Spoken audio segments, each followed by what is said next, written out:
and welcome to our last episode of 2020 of Coffee and Careers. And we're going to be speaking with diversity in animal nutrition. Before I turn it over to Trish, I just want to send out a reminder to all of you that you should have received an email from me regarding Breaking New Grounds. It's where we're going to take 3 to 4 of you max in a group. If we have enough mentors, which we have surprisingly a lot that's volunteered to run these mentor groups, that you could have, 2 or 3 students only per group.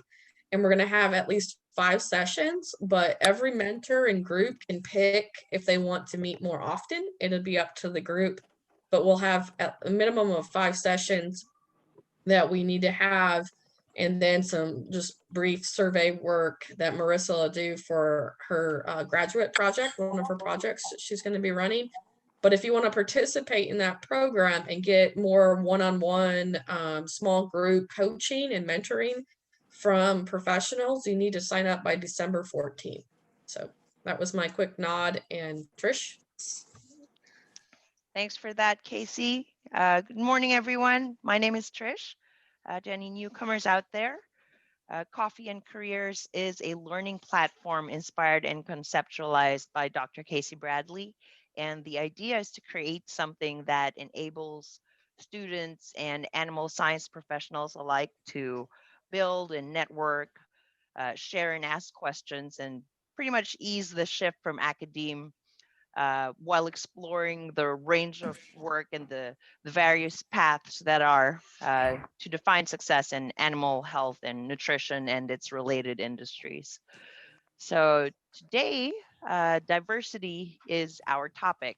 As per Merriam-Webster's dictionary, it's defined as the condition of having or being composed of differing elements. I'm sure we'll all agree that diversity is everywhere these days. Diversity works in multiple layers and brings its own pros and cons. So it's really an experience. Today, we are joined by 3 technical experts, Dr. Beth Krushinskie, Dr. Victor Perez, and Dr. Joshua Jendza. So to give you a quick overview of each of our guests for today, Dr. Beth Krushinskie is a senior technical advisor at Food Safety Risk Management Consulting, LLC. She has over 20 years of experience in the US and in international poultry, with an emphasis in live production and processing, quality management, and foodborne pathogen prevention and control. Beth has been the Director of Technical Services for Allen Harim and Director of Quality Assurance for Monterre Farms. Now, on a global level, Beth has also spent a few years overseas as Director of Technical Services for the Ingram Group in Sydney, Australia. She currently also sits as Vice President for Food Safety and Production Programs with the U.S. Poultry and Egg Association. Dr. Victor Perez is originally from Mexico.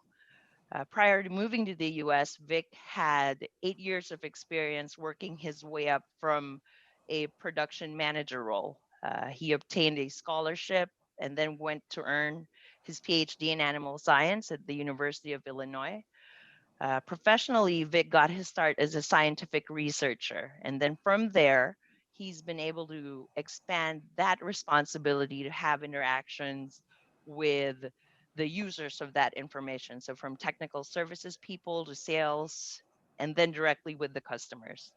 Vic has worked with companies like ADM, Pancosma, and DuPont, and he's traveled to various places in North and South America, Europe, and Asia as well. And Dr. Joshua Jendza, he is a classically trained swine nutritionist with 8 years of experience working in both poultry and in swine. As a technical product manager with BASF, Josh creates new value propositions and marketing strategies for organic and formic acids and mycotoxins. He is one of 3 individuals at BASF that provides technical and product marketing support to 4 global regions. That's the US, Canada, Europe, and Asia. He's very comfortable doing technical sales, and he does this on a global level. Josh has a lot of experience in dealing with and selecting distributors. He's launched products into the US and is the guy responsible for building BASF's formic acid US data. And he's done this from scratch. So Josh works with pigs, broilers, layers, and very recently he started doing business with an integrated duck producer. So to shed more light and their professional experiences on the topic of diversity, please welcome Beth, Vic, and Josh. Thanks for joining us today, guys. Thank you, Trish. Ladies Ladies first, I first. think. Oh, all right. My screen just changed, so I'm not sure. The presentation went away, I guess. Okay, well, thank you, Trish, and thank you, Casey, for inviting me to participate today. And I have to say, I'm really impressed with the effort that you guys have put in to develop this Coffee and Careers. I actually bragged about you to my daughter, who is in the leadership role working with the University of San Diego Conscious Leadership Academy, and said, you need to look at this, and maybe it's something that you should see if you can emulate with your students over there in the University of San Diego in California. So I won't take up too much time, but be open for questions.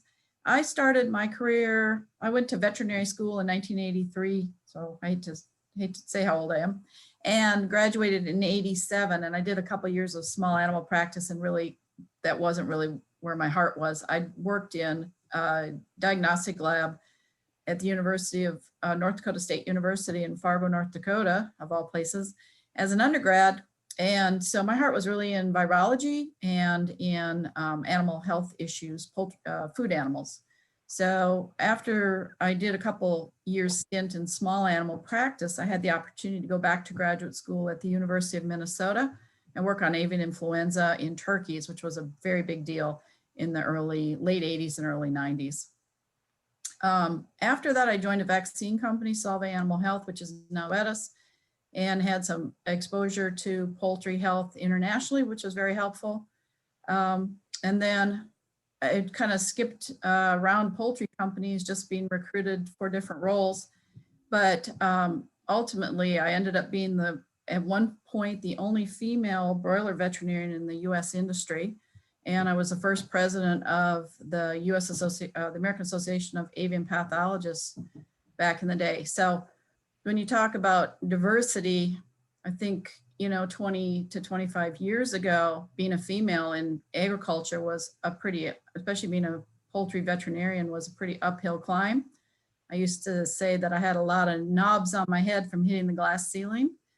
But I think you just have to persevere through that and realize that you just sometimes have to run faster and jump higher than the boys do, to get ahead and to really be recognized for your accomplishments and for your capabilities, rather than just for being, a token female in that kind of work environment. I think on diversity, my career is actually, I've had a lot of really, really interesting experiences, worked for a lot of great companies, had a lot of international travel, especially to the third world. I spent 2 years, I had the opportunity to work for the US Agency for International Development on the big bird flu outbreak. And I worked extensively with the governments of former Soviet Union countries around the Black Sea on their preparedness and planning pandemic. They were worried about a pandemic flu at that time from bird flu. So we worked on identification, response, and preparedness training, and worked with World Trade Organization and with World Bank to fund some of this laboratory infrastructure improvement and things like that. So your career may go in all kinds of directions that you cannot see today. I have 2 daughters. I tell them you kind of have to pick a path, and you're sort of like you're climbing a hill. And when you get to the top of the hill, then you'll see what the land looks like on the other side of the hill, and you'll have a choice of roads to go down at that point. My biggest recommendation, I think, is for people to be confident in yourself, be willing to learn, always be humble, always know that you've got so much more that you don't know, and be open to to opportunities and be willing to jump. I was pretty comfortable in a position with Mount Air Farms here on the Eastern Shore. Been there 8 years. I got an email request from a recruiter, wasn't Trish, it was someone else, about an executive position with this poultry company in Australia that I'd never heard of. Didn't know anything about the position, didn't know anything about the company. Long story short, I ended up accepting the role, quit the job that I was very comfortable with, packed up, moved to Australia, spent 2 years there, learned a tremendous amount, had a wonderful time. That was a transition project, came back from that. And I think the biggest difference between my career and many of my colleagues is that I was willing to try something new, and I was willing to get out of my comfort zone. I was willing to really make some big transitions in life if the opportunity arose. So that's kind of my advice. Be open-minded. It's a journey, and really, it's kind of like Forrest Gump, you know, it's a box of chocolates, and you really don't know what's going to come up opportunities for you. So just be open-minded, try to go with the flow rather than trying to control the situation, and realize that it's really based on your merit and your ability to work with people and your ability to learn new things and to be flexible. So that's kind of my motherly advice, I guess, for students. So I hope that helps. Great advice. I see Vic next to my window, so I'm going to let you go next. Sure. Thank you. Thank you, Casey and Trish, for the invite. I think it's great to be part of this amazing project you are, taking underway here. I think it's a great value. So as a way of introduction, I will say I was born and raised in central Mexico to a conservative family in a conservative city in one of the more conservative states in Mexico. So basically, I grew up learning to dislike pretty much everything that didn't look like me until I became a minority as an international student in Illinois. Then it took a complete different perspective things there. And so I would like to start putting a rhetorical question that I want you to think about as we go through this conversation, which is, what is the level of diversity you are surrounded by? And I think that's important because I believe that it really doesn't matter if you consider yourself open to diversity or respectful toward diversity. I think what makes the difference is the sensitivity we show toward diversity. And so that's a practice. It's not a concept to adopt. And in order to practice that, it's basically using empathy, tolerance, and respect. And to do that, we require a diverse environment. Otherwise, it just doesn't happen. And I want to make the point sharing a personal experience. About 4.5 years ago, the presidential elections were ongoing, and there was quite a bit of buzz in the air about Mexicans being the bad guys. And at that time, my daughter was a first grader. She was in this Catholic school, really nice community. And, she knew that she was Mexican as well as American because she was born here. But she was fully aware. And so at some point, she decided not to speak Spanish anymore outside home. And well, that was disappointing, but I understood. She was in this school, about 150 students, Catholic community, very nice people. And they were open to diversity. They welcomed diversity. So they had a couple of Black American boys, foster kids in a white family, Chinese girl adopted by a white family, another girl, half Filipino, half American, and my Mexican daughter. That was pretty much about the diversity in the environment. Everybody else was pretty much white. And so I understood what my daughter wanted to do was just to fit in that environment. It was, again, a really nice community, and we actually share the Catholic values with them, but they were not pretty much sensitive to diversity. Now, fast forward about 3 years, we're living in a different city. She goes to another school, and this school celebrates diversity. Now, to honor that, they actually keep a quite diverse student base in the school. And by the end of the first year in that school, her classroom is hosting an activity with parents. So I'm there with my daughter, speaking to her in English. And then she stops me and says, hey, Dad, I want you to speak to me in Spanish because I am Latina. So it really met my heart. But beyond that, she was trying to do exactly the same thing than in the first situation. She was trying to fit in.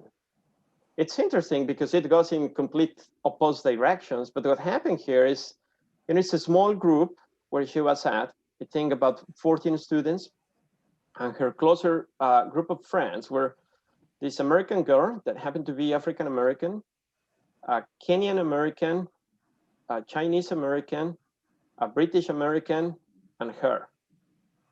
And if you think in a group of 14 kids, about half of them boys, so this is 5 out of 7 girls in a classroom, and that may well represent the diversity in the school. So it's a totally different environment, so that by trying to fit in, now having a different background is a way to do it. So it changes the perspective completely.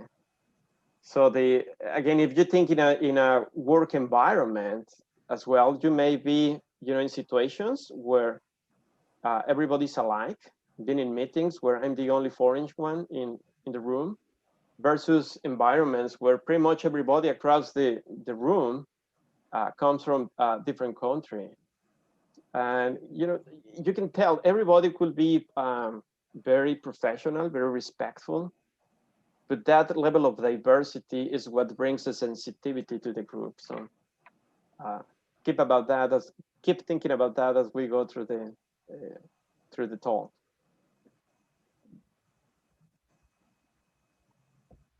So I guess that would mean I'm up next. I am not a minority in any definition. I'm a white male born and raised in America, but I have had a lot of experience observing the value of diversity kind of from really close next door. So when I was younger in grade school, I went to a school where white students were actually the minority. It wasn't that there was a larger particular minority group, but it was a very diverse elementary school with a lot of immigrant groups from Europe and from Central America. And that was interesting because the community I lived in was predominantly white, but the school that I attended, there was a lot of diversity. So a lot of exposure to different people who spoke different languages, came from different cultural backgrounds that I hadn't been exposed to up until that point. And then fast forward a few years, I attended Purdue University for my graduate degrees, and I worked in a lab for a professor who was originally from Nigeria, trained in Canada. And I think in the 8 years I was there was only 3 Americans as graduate students in that lab. So there was a lot of exposure to people from different countries and different backgrounds, different educational focuses. And that really kind of opened my eyes to the value of diversity, because they all brought something to the table that I couldn't have brought simply because of where I was from and what I had been exposed to growing up. My postdoc, I worked for a gentleman who was originally from Ghana, again, Canadian trained, in a lab with mostly international graduate students. And then 8 years ago, I came to join BASF, where I work now, in a company that's ultimately a German in character. It's a German company headquartered in Ludwigshafen, Germany, and most of the management is German. But it's also a company that has placed a very high importance on diversity. So when we have our annual kind of checklist as to how the company's doing, there's only 5 or 6 things that everybody has to talk about. And one of those is, how is the company doing in terms of diversity? And actually, I saw today, we just won a new award for diversity and representation of management within the company. I just posted it on LinkedIn when I found out, because it timed really well with this talk here. I think that, and then in the time that I've worked here, I mean, the team I've worked with has been research scientists from Belgium, from Germany, from Mexico.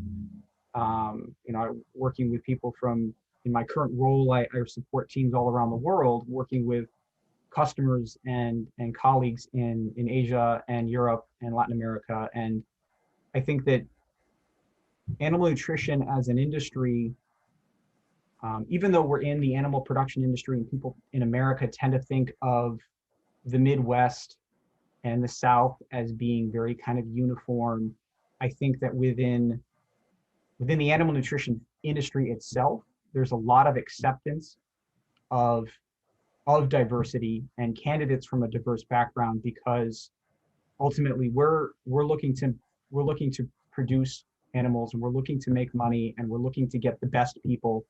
And oftentimes that means people, you know, people from a different country with a different background. And as long as you can do the job and do it well, I've seen a lot more acceptance of that than I probably would have expected 10 years ago when I was first breaking into the industry. So I think as a kind of the kind of the white guy on the panel here, if I'll say, be a little blunt, I think that there's a lot of opportunity for those who are in the animal nutrition industry to actually break into industry, as opposed to feeling like you have to stay in academia, where it's a little bit safer. And to Beth's comment on being open to opportunities, I think that is huge. My original application to graduate school was to work in dairy nutrition, and I ended up getting accepted into a swine nutrition program. And no swine background, no particular interest in pigs or chickens. And I think one of the best decisions I ever made was accepting that offer and going to Purdue, meeting the people I met, learning about the species I'm working with now. And I think being open to opportunities, I think, is the biggest, you know, take that chance and give the people at this companies a chance to meet you and know you, and to show you that they value your perspective.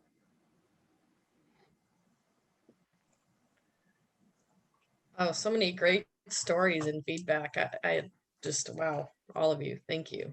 So we have one question from Vicky, and this is for Beth. The question is, how does the role of women in ag industry vary around the world, since you've worked around the world? And then how can we stand out? And then to that, how have you balanced raising your daughters and thriving professionally? Those are two really good questions. I think the first one, so I can kind of span almost a 30-year history of being in the poultry industry in the United States. And when I first started with the vaccine company, I was very young, didn't know much about the portfolio, about the industry. I had a better chance, I had better reception being a female poultry veterinarian if I went to Latin America or Asia than I did if I went to the South. So during that 2.5 years I worked for Solvay, I never went to Georgia, never went to Alabama. Now this is back in the 90s. Things have changed dramatically since then, but it was definitely a perception that I would be better. They'd be more cooperative working with international basically developing world countries, sorry, Mexico, but at that time it was pretty much Venezuela, Puerto Rico, et cetera. And, but I think that's changed a lot now. I think that there are so many more women that are in both in veterinary medicine and poultry medicine and the food animal industry that I don't think that those issues, I don't think you'll face those same sort of biases today. I think it's really improved dramatically. I think the international, what helps with that is that you're viewed less as a female or, person of color than you are from the US and an expert because of the gravitas of the US knowledge base in the US, the size of the US industries. So I've never had any issues. I'd say probably the hardest uphill battle I had was I spent 2 weeks in Moscow one time teaching some coursework on USDA Food Safety Inspection Service courses, regulations to regulators in Moscow with another colleague of mine. And the first day they all sat in the audience and looked very glum and serious. And by the end of it, they were standing up and yelling in Russian and pointing fingers at us. But 3 days into it, we were all drinking vodka together and everything's fine. And about 6 months later, they came to the US and I hosted them for a tour around facilities and through Washington, DC. So a lot of it's just a fear of the unknown. And I think once you break through that barrier and become personalized with someone, have a personal relationship, it really changes that dynamic. As far as the second question, well, having a family and having a career, especially one that has a lot of travel, even going to professional meetings, of course, is challenging.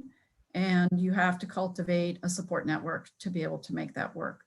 I think if you ask my daughters today, you know, did they enjoy their childhood with my travel, frequent travel, they would say no. But as they're 23 and 32, as adult young women now making their way, I think it was a good role model for them about how you can juggle both a personal home life, family life, and work life. It's not, sometimes they clash. Sometimes it was hard. I, you know, missed a lot of things, but you need supportive people that can help you kind of carry on keeping the home fires lit while you're off doing your thing. The advantages, it provided a good money for a good standard of living and education for both of them. So I think they fully appreciate that now that they're a little bit older. I would just, echo your comments, Beth. I think I struggled more. I've been in the industry now for over 20 years in production and worked my way up as well, similar to Victor. It was much more challenging to be respected as a female, I guess, in the US than it's ever been for me across the country, world, I guess, you know. And the more education I got, I don't know if it's because I was seen differently as an expert that helped change it. But I would say today, even in the US, things are much different than it ever used to be. And I would like to hopefully say some of those barriers are changing, but I think you may have a unique perspective if you guys are going to Midwest Animal Science, and Leanne Brooks will be speaking about women in animal nutrition from her perspective, being a young female coming out. So I wouldn't miss her talk, because I think since Beth, I think some of the challenges we still had in production ag, she may be even facing today. So it's interesting to hear different perspectives on that. That's interesting, especially with two different species groups.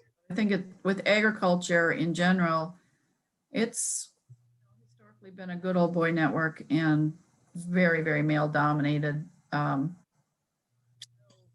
I think a lot of that's changed, you know, over the years, because so many more women have come through the PhD programs, come through professional schools, and have worked in production and worked in meaningful roles in production. So I think it's a whole new generation that you're going to face. Some of the old guys still might be a little bit of a challenge gaining their respect and having them actually respect your skills. But I think the younger generations are much better. Plus, I believe, and this is might be totally off the top of my head, but I think a lot of the people that are in their 50s, 40s, 30s had mothers that worked and maybe had professional parents. So that makes a big difference for them too. Or have spouses that are professional, and that makes a huge difference, right, in their perspective. I would like to add a comment regarding the balance, raising family and growing professionally. As a divorced parent raising my daughter, I can totally relate to that as well. It's been a big challenge and being in positions that require quite a bit of traveling as well.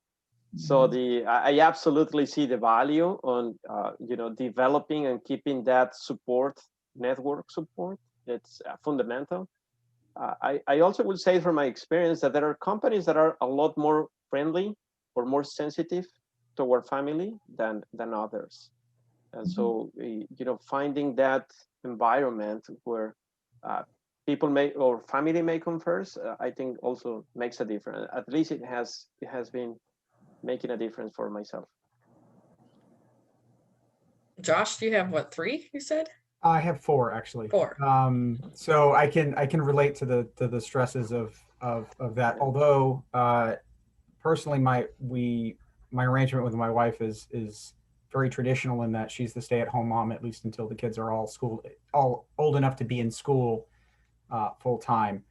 But to the point about some employers being more supportive of family time and other demands. One of the neatest things I found when I joined BASF is that they have a program as part of their base benefits package where they have a service that they contract with that will, I believe it's up to 80 hours a year.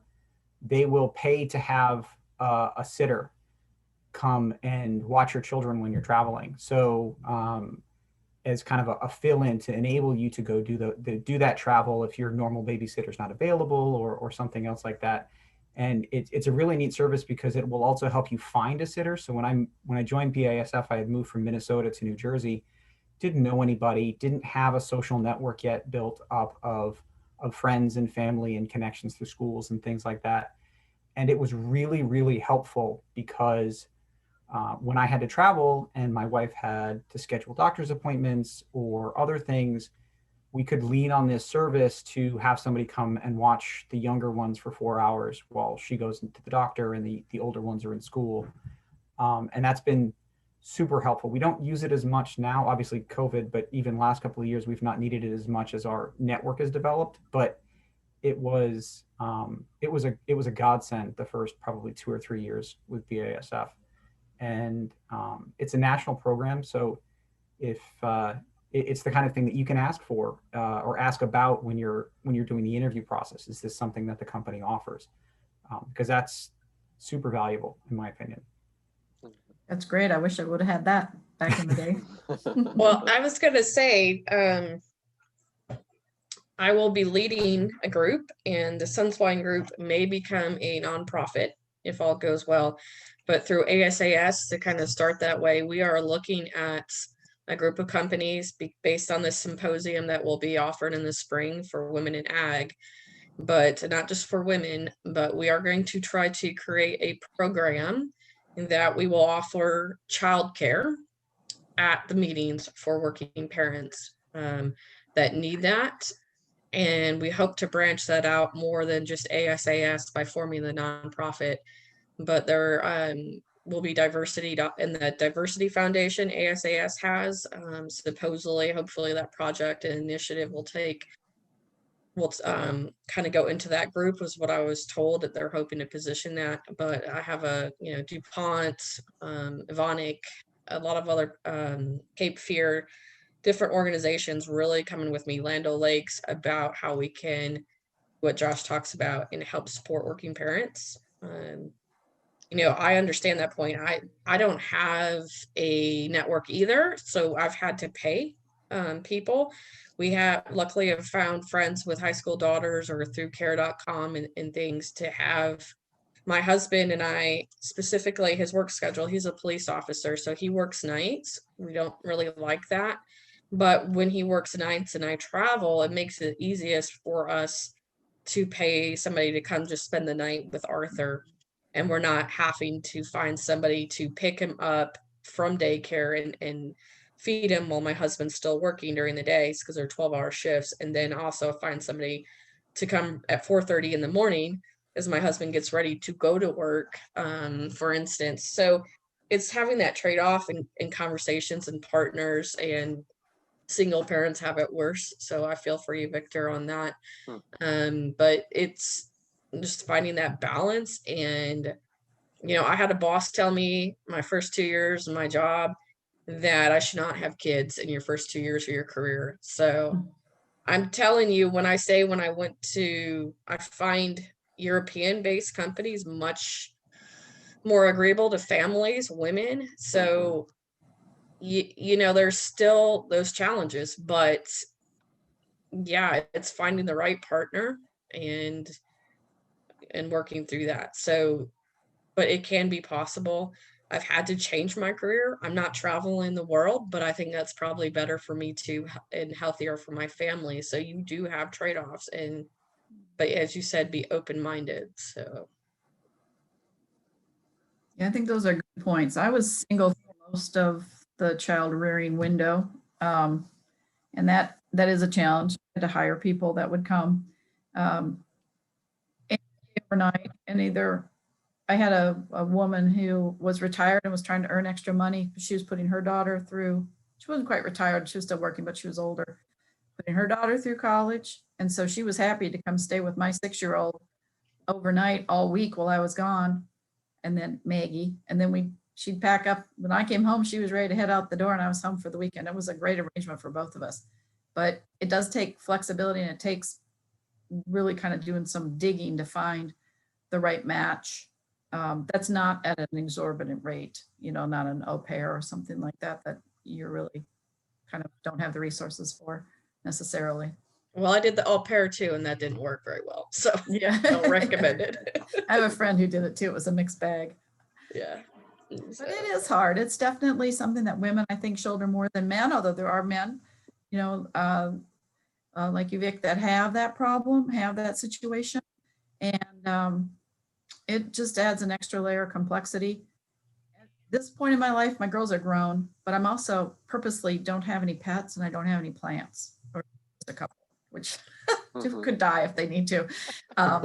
Because, you know, it's just, I went through so many years of trying to juggle having everything kept alive at home while I was in, you know, Eastern Europe for 3 weeks in a row or something. And so, you know, it is, you're just going to pick your path, pick your way through the rocky path to see what works for you in your particular situation at the time. And I think this goes into Vic's comment a little bit too about being exposed to diversity. So it's really funny. My husband does a lot of the sharing of that, and I travel, and you know who's the hardest on him at work and gives him the most crap? It's female police officers. Oh, really? It's the women that harass him a lot and not as supportive. So I find that really odd, the feedback he's gotten. And it's a tough environment because you got to be really kind of masculine in that job. And it's just, I'm blessed to have people and colleagues that are supportive of me in every company or across companies that understand and are supportive, and where my husband doesn't have that support network. So, you know, our industry is blessed. It's a very family oriented agriculture. And I think that helps. So, you know, as we wait for more questions here, I would like to echo a comment from Beth, you know, about being brave and you know, just move and do it. And the comment I want to mention here is when it comes to precisely trying diversity or exposing yourself to a more diverse environment, one of the things that I see is there's always some resistance to, you know, not make a fool of yourself in a situation.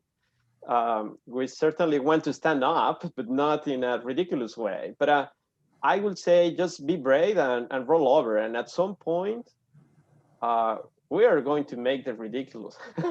We are going to do something weird, but just move ahead, enjoy the ride, and have the ability to laugh about yourself. I think that's part of the emotional IQ. And I will share an experience as well, traveling to Brazil. we were visiting customers, and we were given only an hour for meeting with, these customers. And in one case, there was a 45-minute meeting. And to me, it was a little bit frustrating because I felt I had a lot to share. And actually, flying all the way from US to Brazil, getting there, the jet lag and whatever, and then having just a short time. But anyway, however, they were very, very friendly. And so the first thing after greeting was taking us to the kitchen to drink coffee. And coffee was strong and hot.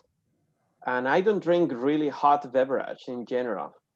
So, I was taking my time, and at some point I thought, well, I actually gonna save it for the time for the discussion. I will be doing more of the talking, so I could be, drinking my coffee over the discussion. But this small chat just kept going and going and going to nowhere. And eventually I ended my coffee and ended up with a very short time to do, the business discussion. The second time happened exactly the same way. And I actually grew quite a bit frustrated and told the local guy, the account manager that traveled with me, about my frustration. And he was very kind, but he said, if you don't drink coffee, maybe next time you can try the water and skip the social chat because they are waiting for you to finish your coffee. Oh gosh, I was. They were also frustrated with me by dragging the social chat for that. So, but anyway, that's at some point it's going to happen if you're exposed to that kind of diversity, and it just nothing happens. Just make a fun of it, and that's it. It's like diversity of customs, right? There's such a change. I know if you ever go to Eastern Europe, for females, you can opt out of the vodka and drink wine. But this massive meal in the middle of the day with toast, everyone's drinking vodka and doing shots. And by the end of it, if you don't pace yourself, you were done for the day, and they go back to work. I don't know how they're used to it somehow. So there's some ways, ask your host, like your account manager or whatever, how do I get around this without imbibing half a bottle of vodka at lunchtime? With your that is a very good point about diversity in culture and drinking. I have the very same problem. You can insult them by turning it down. And I'm a lightweight, so a few times of working with my AB Vista guys and the amount that they can drink compared to what I can drink, and still function. And so it's like you said, Beth, talking to the local person to say, hey, and the Chinese are especially that way. They will at dinner really drink and get drunk, and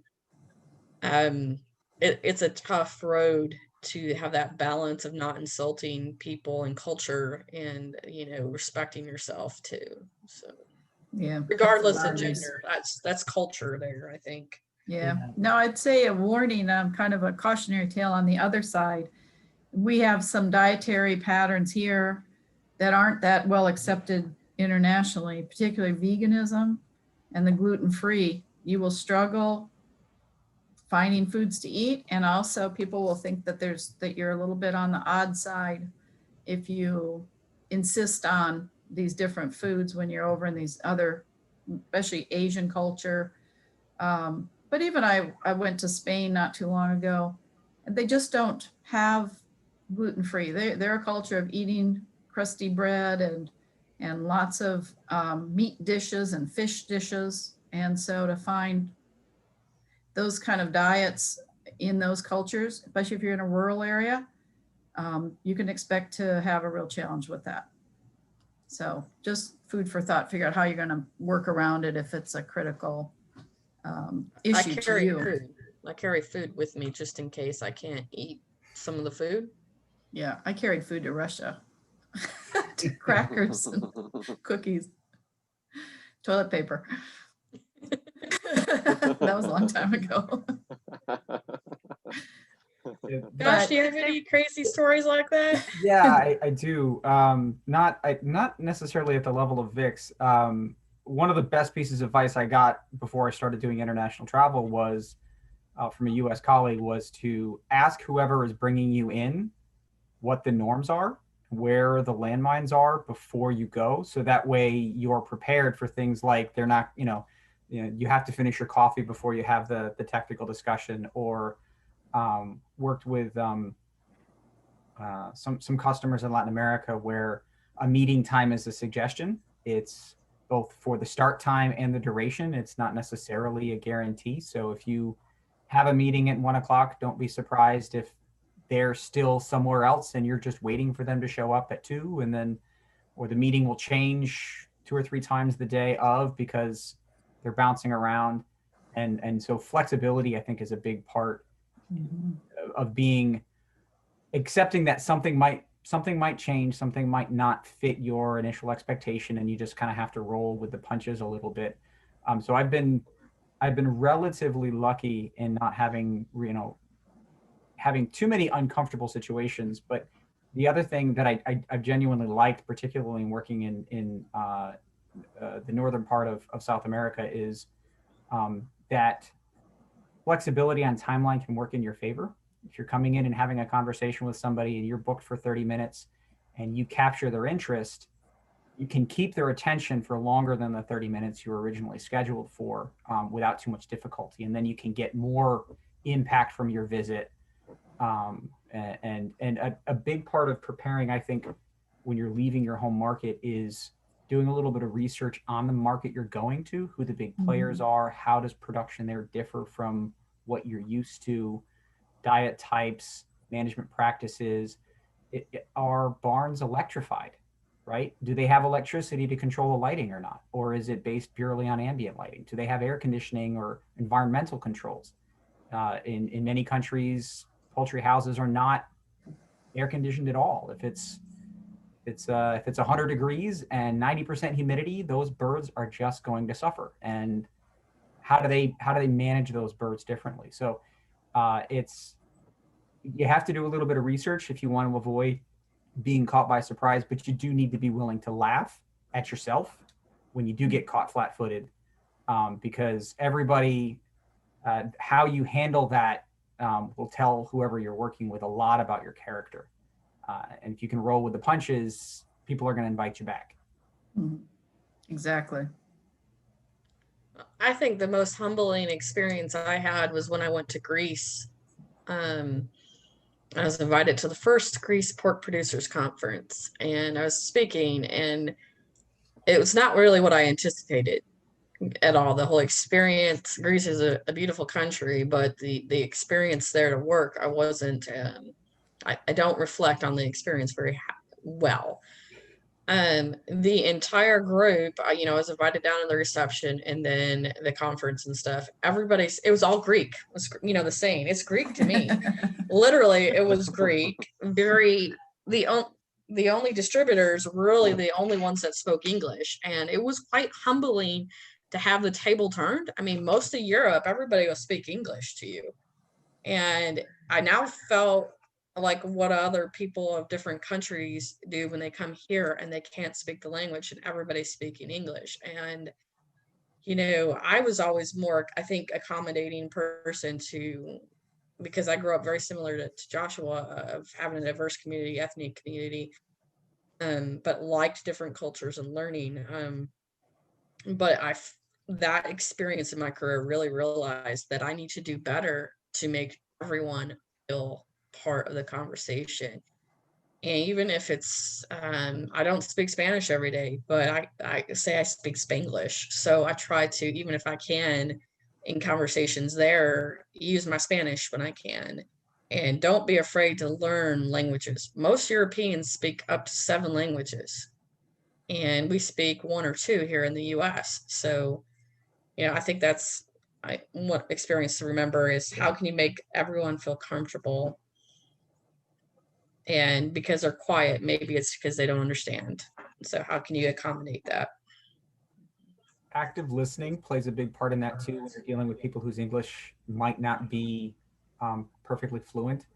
When I was in a graduate student, I had a tendency to try to help in my mind, help by helping them find the word.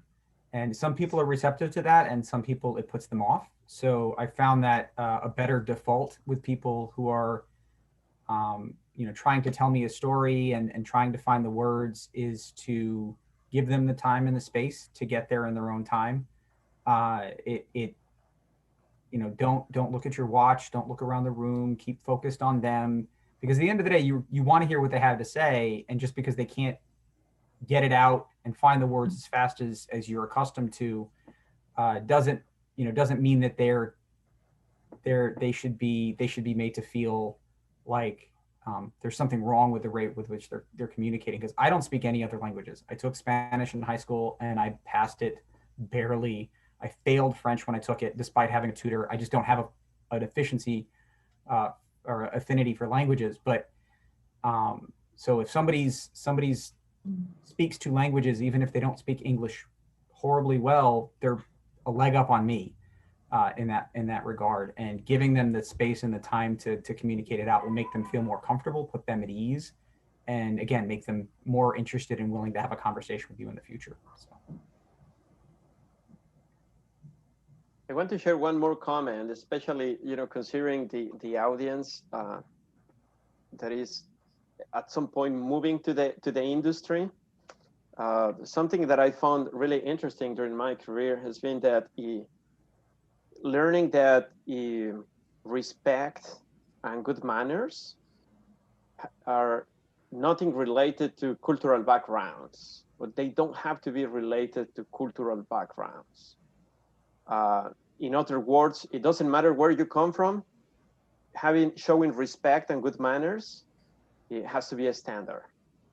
And I think this is important for those joining the industry, because I was at one time in a weird situation where a rude person, even to the point to curse and shout people, was at some point trying to be explained as a communication bias due to cultural differences, but it is not, clearly. Not just because that was the consensus of the group, but clearly there was a HR activity that ended up in a disciplinary action. So when something like that happens, be clear, say something when it happens, and don't be confused. It's respect and good manners need to go beyond the cultural background everybody has. That's a great point. Yeah. We got one quick question. Catherine came in a little late on your explanation of what you did in Russia, Beth. But can you talk about your experience in Russia a little bit more? She kind of would like to learn more about working in Russia and the culture and stuff, I think. Sure, I'd be happy to. Actually, I spent a couple weeks in Russia and a couple weeks in the Ukraine on a different trip, I went to the Ukraine a couple of times. I think the interesting thing is that now these are getting to be 15 years ago, and I'm sure Russia's changed somewhat, but when you go to Russia, if you don't speak, they can't really tell if you're Russian or not. So you're on the subway, going to the store or whatever. No one really takes a second look, but the minute that you open your mouth, they know you're American. And unfortunately, there's a lot of anti-American bias in those countries still, and a lot of kind of fear response. So it's, again, I think to Vic's comments and really both people, is that you've got to just go with the flow to some extent. You've got to be willing to let it roll off your back and just kind of bide your time, realize that you're in a really foreign country that's been in an adversarial relationship with the United States for a long time. Russians are ultimately Europeans, and they've got European architecture and European lifestyle. And then they went through the fall of the Soviet Union. Well, they went through communism first and then the fall of the Soviet Union. And they're very distressed. Those are both very distressed countries today, but they're very proud people. I was working in Russia, I worked with the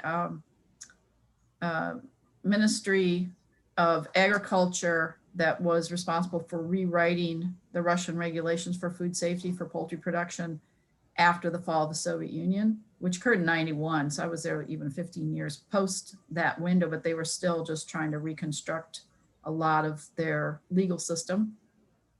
And we didn't do a lot. We mostly run auditorium style and went to dinners and things. A little bit of touring of some ag facilities, but not much. The US, when I worked for USAID, then I was in the Ukraine and worked with the Ministry of Agriculture and the Ministry of Health. And we went out to the production facilities, in particular ones that were the collective farms, and met with those producers, looked at processing facilities, met with a lot of ag people. There's a lot of, it's an interesting culture.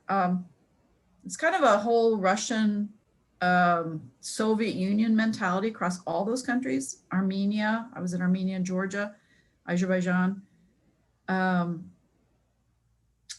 They're hard to penetrate.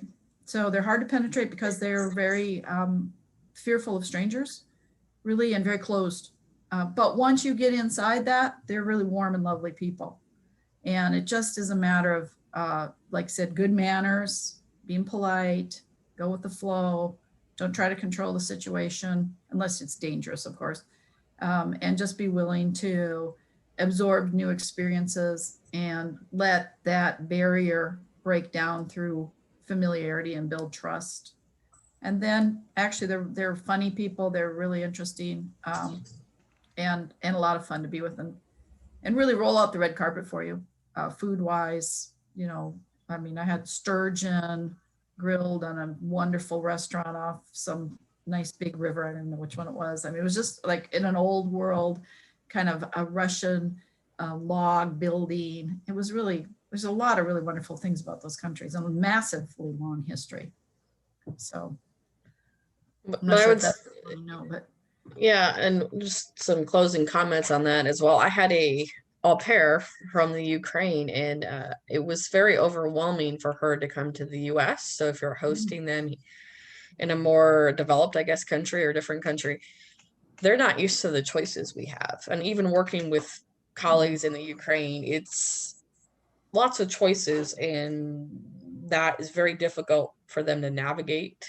Lots of options, from food, dining, to buying clothes for her. But I noticed that even working with some of them, that it was very limited, and they seem to function better with limited, like, products. They don't need 20 different enzymes. They want to focus more on a narrow type of product line, and that helps them with their culture or the way they are in their country. Because it seems to me, of working with them as professional colleagues, but then also having an au pair live in my home, that can be very overwhelming, the American culture and of choice. So that's a good observation, actually. I know when the Russian group came here for a visit, they all brought extra suitcases or duffel bags and wanted to go to Walmart.